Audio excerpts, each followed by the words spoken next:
I'm Lisa Birnbach. 22 million Americans, men, women, and children, have asthma. It can be a killer, so it's important to know if you have it so you can get treatment. Here to discuss this is Dr. Jordan Josephson, a top ear, nose, and throat specialist in New York and author of Sinus Relief Now. How do you know if you have asthma? Well, the definition of asthma is reversible wheezing.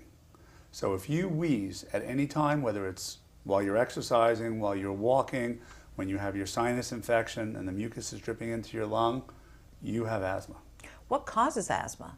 Well, asthma is a reaction in the lung and the small airways that constrict, and as a result you get the wheezing sound.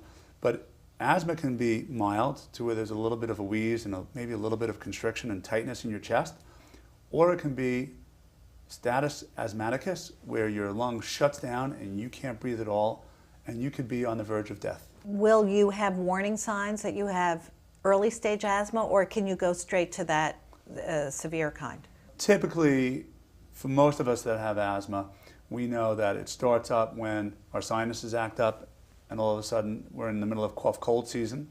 It starts up when we exercise, but maybe you have allergies and sinus problems that have been causing the asthma to flare. So what we did was we coined the term CAID, chronic airway digestive inflammatory disease. If you have sinus problems, if you have allergies, that can lead to asthma. If you have GERD, reflux, the acids reflux into your lung, or can reflux into your lung, and that can cause an asthma flare-up. So you really need to go to a specialist that specializes in sinus problems, allergies, asthma, and GERD to figure out what's causing your asthma. What are the other symptoms besides shortness of breath? I mean, when somebody can't breathe in their sleep, that's scary.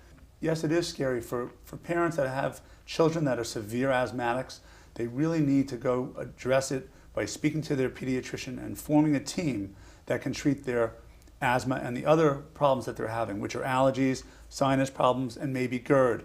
And if they can treat their child as a whole, the asthma will improve. And it's very important to take away those things that cause the asthma to flare. And if it means that your child needs to be away from certain allergens that cause these allergies, maybe he needs allergy shots, maybe he needs antibiotics to fight the infection that he has, maybe he needs to irrigate his sinuses out.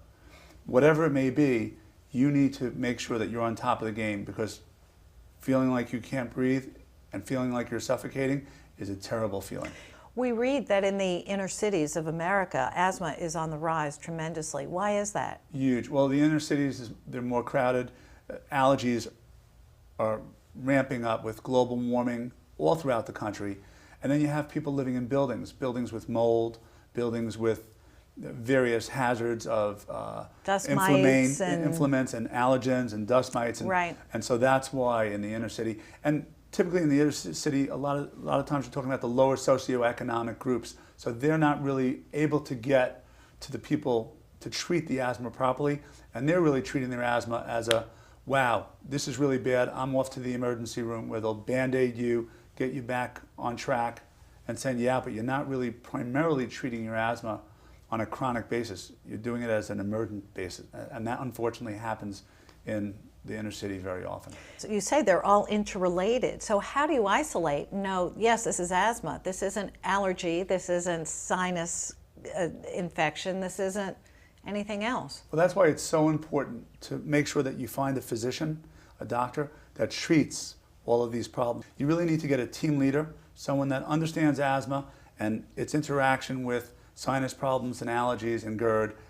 And then together they can sit down with you, talk about what your problems are, and decipher and actually, as you said, pull them apart and address them all so that your asthma is improved. Thank you so much. You're welcome. I'm Lisa Birnbach.